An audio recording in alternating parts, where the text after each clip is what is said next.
Welcome to ChemBio classes again. This is our lecture number 6 of hydrocarbons. In this lecture, we will discuss about preparation of alkynes. So, first preparation of alkyne is from calcium carbide, that is CaC2. तो calcium carbide से आपको कैसे मिलेगा? आपको just water add करना है और हमें कैल्शियम हाइड्रोक्साइड मिलेगा और साथ में इथाइन मिल जाएगा। इथाइन, अगर आपको इथाइन बनाना है तो आप कैल्शियम कार्बाइड से इजीली बना सकते हैं, बट जो इथाइन यहाँ पर हमें मिलता है इसको एक्चुअल में पास करवाना पड़ता है, passed through a suspension of bleaching powder and acidified solution of copper sulphate. इसमें से क्यों पास करवाना होता है? क्योंकि जब इथाइन बनता है तो इसके साथ इम्प्योरिटीज़ ऐड ऑन हो जाती हैं। Impurities just like impurities of phosphine और सल्फ़र डाइऑक्साइड एट्सेट्रा। तो ये कुछ कॉमन सी इम्प्योरिटीज़ होती हैं। टू रिमूव इम्प्योरिटीज़ हमें ये स्टेप उठाना पड़ता है, टू रिमूव इम्प्योरिटीज़। और उसके बाद फाइनली जो एसिटाइलिन है दैट इज़ इथाइन, आप उसको कलेक्ट कर सकते हैं, collected by downward displacement of water. Got it? तो ये फर्स्ट रिएक्शन थी बाय कैल्शियम कार्बाइड। आपको कैल्शियम कार्बाइड के अंदर जस्ट वाटर ऐड ऑन करना है एंड आपको इथाइन मिल जाएगा। Number 2 reaction is by dehalogenation of tetrahalo alkenes. आपने जो एल्कीन्स की थी, एल्कीन्स और एल्काइंस की काफ़ी हद तक सिमिलर हैं रिएक्शंस। अब यहाँ पर क्या है? टेट्राहेलो एल्केन्स है। टेट्राहेलो मीन्स यहाँ पर आप देखो कि 4 हेलोजन्स लगे हुए हैं। लास्ट टाइम हमने क्या देखा था? सिर्फ विस और जैम वाला हमने किया था। बट अगर ऐसा कुछ केस है, आपको सिंपल क्या करना है? जिंक और CH3OH लेना है। क्योंकि ये हम इसलिए लेते हैं, नॉर्मल अगर रिडक्शन करनी हो, अगर जस्ट इन केस 1 Br इधर है और 1 Br इधर है, आपको ऐसा कुछ करना तो KOH एल्कोहलिक लेके भी कर सकते हैं। बट अगर आपको एक ही कार्बन से 2 उठानी है तब आपको जिंक अल्कोहल की यूज़ लेना पड़ेगा। ये क्या है? 1122 टेट्रा ब्रोमो इथेन। जब भी आपको रिएक्शन करनी है आपको नेम ज़रूर लिखना है उस रिएक्टेंट का और प्रोडक्ट का, और यहाँ से आपको मिल जाएगा इथाइन प्लस 2ZnBr2। हमें ये प्रोडक्ट मिल जाएंगे। और आप एक और ये देख लीजिए, अगर ऐसा आपको कुछ दिया जाए तब भी आप यही वाला फॉर्मूला लगा के ये रिएक्शन कर सकते हैं और हमें ये मिल जाएगा। यहाँ पर हमने ये प्रोपाइन बनाया है from 1122 tetra chloropropane. Got it? ये रिएक्शन आपने एल्केन्स के केस में भी की थी, इसका यूज़ किया था, और एल्काइंस के केस में भी, एल्कीन्स के केस में भी किया, और अल्काइंस में भी आप देख रहे हो। तो थर्ड जो हमारी रिएक्शंस होएगी बाय डी हाइड्रोहेलोजिनेशन ऑफ 1,1 और 1,2 डाईहेलो एल्केन्स। अब हमने क्या बोला? डीहाइड्रोहेलोजिनेशन। तो यहाँ से हाइड्रोजन भी, डीहाइड्रो का मतलब होता है हाइड्रोजन भी निकलेगा और हेलोजन भी निकलेगी। ठीक है, अब आप देखो कहाँ से 1,1 और 1,2 डाईहेलो एल्केन्स। ये देखिए, ये क्या है? 1,2 डाई क्लोरो इथेन। हमने 1,2 वाला प्रोडक्ट ले लिया। मैंने आपको क्या बोला था? जिंक एल्कोहल हमने कब यूज़ करना है? जब आप एक ही कार्बन से 2 उठाने वाले हो। लेकिन यहाँ पर तो क्या है, आप 1,2 से निकाल रहे हो। ठीक है, एक इधर से उठा रहे हो, एक इधर से उठा रहे हो। यहाँ के केस में आपको KOH अल्कोहलिक लेना है। मैंने पहले भी बताया KOH अल्कोहलिक लेंगे और यहाँ से KCl और वाटर रिमूव हो जाएगा और हमें CH2 डबल बॉन्ड CH2Cl मिल जाएगा।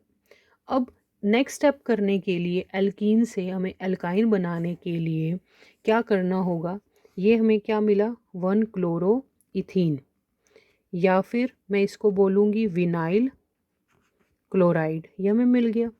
अब इधर से मेरे को अगर इथाइन बनाना है प्लस एन, यहाँ पर मैं क्या लूँगी, sodium amide in presence of liquid ammonia.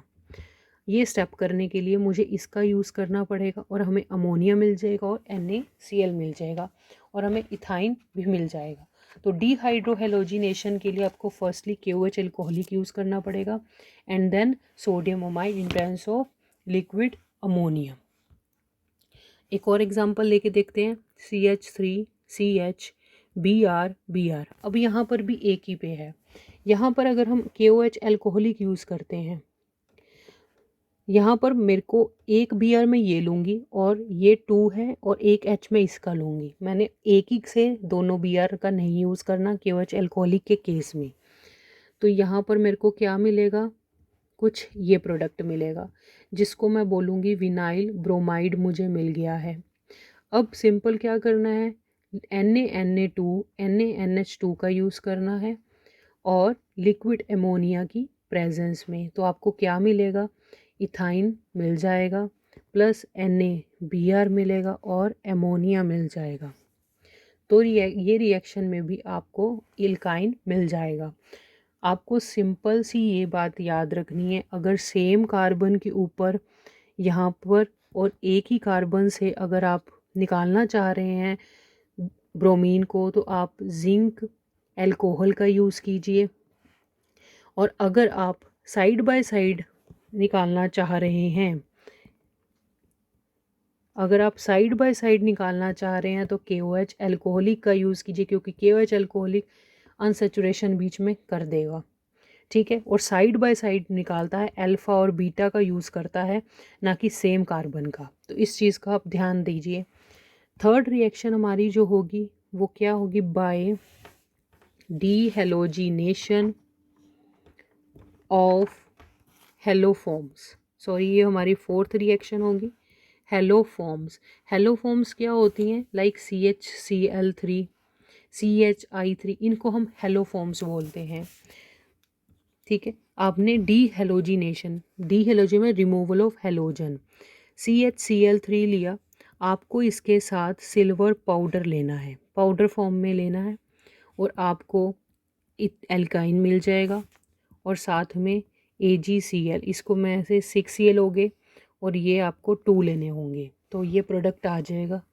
अगर आप CHI3 लेते हो 2 मोल्स इसके और Ag पाउडर सिल्वर पाउडर लेते हो तब भी आपको एल्काइन इथाइन मिलेगा बेसिकली, और Ag 6 AgI मिल जाएंगे सिल्वर आयोडाइड। तो ये था डीहेलोजिनेशन ऑफ हेलोफॉर्म्स। सो ये हमारे पास रिएक्शन थी। नेक्स्ट जो हमारे पास रिएक्शन है that will be our fifth reaction. Fifth reaction कौन सी होगी, from carbon and hydrogen.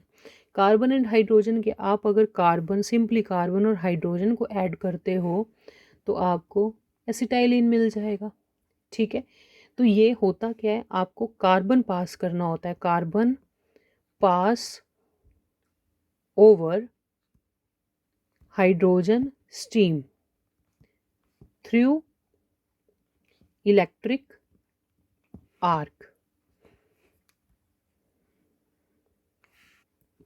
Basically hydrogen steam को आपने पास करना होता है इलेक्ट्रिक आर्क जो पास करनी होती है बिटवीन कार्बन इलेक्ट्रोड। कार्बन की इलेक्ट्रोड्स होती हैं, जैसे अगर मान लो यहाँ पे है, ये कार्बन की इलेक्ट्रोड्स हैं, ये कार्बन इलेक्ट्रोड्स हैं, यहाँ से आपने इलेक्ट्रिसिटी पास की, ठीक है, आपने इलेक्ट्रिसिटी पास की और इसके अंदर हाइड्रोजन पास कर रहे हो, तब आपको इथाइन मिल जाएगा, ठीक है। तो ये हमारे पास रिएक्शन थी और 6th रिएक्शन क्या है, बाय कॉल्ब्स इलेक्ट्रोलिटिक रिएक्शन, हमेशा आने वाली रिएक्शन है बाय कॉल्ब्स इलेक्ट्रोलिटिक रिएक्शन। हमने जो नॉर्मली, अगर मैं एल्केन्स के केस की रिकैप करवा रही हूँ आपको, एल्केन में हमने CH3COO लिया था, या सिंपल कहूँ RCONA लिया था। एल्कीन्स का जब केस आया था तो हमने सक्सीनिक एसिड वाला लिया था और मैंने CH2COONA और CH2COONA लिया था, या मैं ऐसे कह सकती हूँ RCONA और RCOONA कर सकते हैं हम। फिर एल्काइन के केस में अब हम क्या लेंगे, एल्काइन के केस में क्या लेना चाहिए, CH double bond CH COONA COONA, ये हम लेंगे। कैसे, आपको सब सक्सीनिक एसिड का तो पता है, CH2COOH CH2COOH, ये था सक्सीनिक एसिड जो हमने लास्ट टाइम पढ़ा। लेकिन यहाँ पर हम किसका यूज़ करेंगे, यहाँ पर जस्ट एक डबल बॉन्ड लग जाएगा। ये हमारे पास क्या होता है, मैलिक एसिड, सॉरी ये होता है फ्यूमेरिक एसिड। फ्यूमेरिक एसिड में देखो ट्रांसफॉर्म होती है। अगर यही चीज़, क्योंकि डबल बॉन्ड है ना, तो यहाँ पर जो ग्रुप्स हैं वो एक साइड पे भी हो सकते हैं और दूसरी साइड पे भी हो सकते हैं। ये सिस फॉर्म है, सिस फॉर्म जो होगी उसको हम मैलिक एसिड बोलते हैं। फॉर्म्स डिफर हो जाती हैं, एसिड के नेम डिफर हो जाते हैं। तो फ्यूमेरिक एसिड जो होता है उसका हाई मेल्टिंग पॉइंट होता है। आप FM से लर्न कीजिए, फ्यूमेरिक से मेल्टिंग पॉइंट ज़्यादा और मैलिक से बॉइलिंग पॉइंट इसका ज़्यादा होता है, बॉइलिंग पॉइंट। तो आप BM से या MB से आप इसको याद कर सकते हो। MB याद रख लीजिए, FM कन्फ्यूज़न हो सकती है क्योंकि M दोनों में है। अब MB से लर्न कर लीजिए। अब उसके बाद हमने क्या लिया, CHCOONA, यहाँ पर डबल बॉन्ड CHCOONA। ये हमारे पास क्या है, सोडियम मैलिएट, या मैं इसको बोल दूँ सोडियम फ्यूमेरेट, दोनों एक ही बात है। अगर मैं यहाँ पर इलेक्ट्रोलिसिस करती हूँ, इलेक्ट्रोलिसिस, और एक और चीज़, हम वैसे क्या है, दोनों में मैलिक एसिड और फ्यूमेरिक में फ़र्क है, लेकिन जब आप सॉल्ट बना रहे हो तब आप ये देखो कि यहाँ पर एक ही बात क्यों होगी, क्योंकि एट लास्ट ये CO2 ने निकल जाना है, Na भी निकल जाएगा।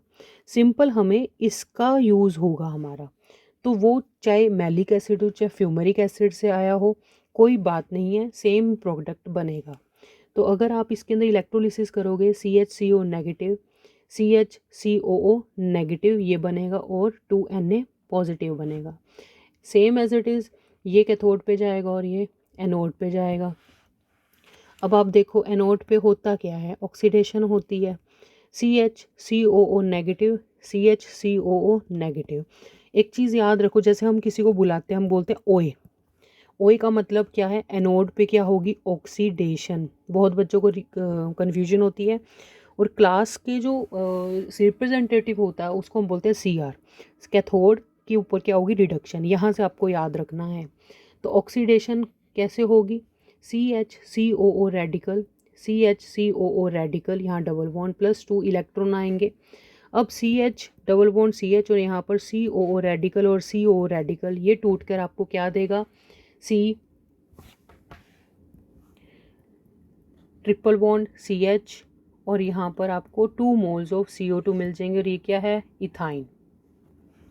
ठीक है, तो आपको क्या मिला, आपने सोडियम सॉल्ट जो लिया था मैलिक एसिड का और फ्यूमेरिक एसिड का, वहाँ से आपको इथाइन मिल गया इस प्रोसेस के अंदर। तो ये जो रिएक्शन थी बहुत ही सिंपल रिएक्शन थी, आपको ये आनी ही चाहिए, क्योंकि एल्कीन एल्कीन अल्काइन में तीनों में ही ये सेम रिएक्शन है, बहुत ही इजी रिएक्शन है और ये किसी भी केस में आ सकती है। कोई भी डाउट है आप कमेंट बॉक्स में लिख सकते हैं। नेक्स्ट क्लास के अंदर हम फिज़िकल प्रॉपर्टीज़ के बारे में डिस्कस करेंगे, एल्केन एल्कीन और एल्काइन की। Thank you, have a nice day.